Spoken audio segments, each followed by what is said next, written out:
আসসালামু আলাইকুম প্রিয় ভাই বন্ধুরা, কেমন আছেন আপনারা সবাই?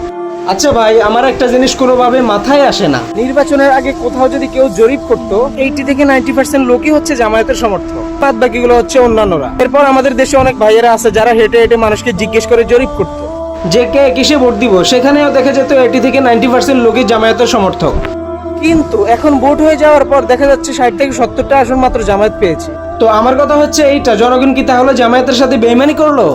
উত্তর হলো না। জনগণ তাদের দায়িত্ব ঠিকই পালন করেছিল, কিন্তু আমাদের দেশে কিছু আল্লাহওয়ালা বুজুর্গ মানুষ আছে যাদের মনে বিন্দু মাত্র জাহান্নামের ভয় নেই। তারা কেন্দ্রগুলো দখল করে কেন্দ্রগুলোতে লুটপাট চালিয়ে অন্য সম্পদ দখল করেছে।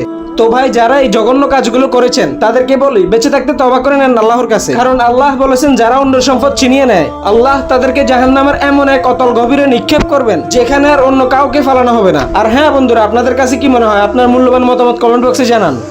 ধন্যবাদ।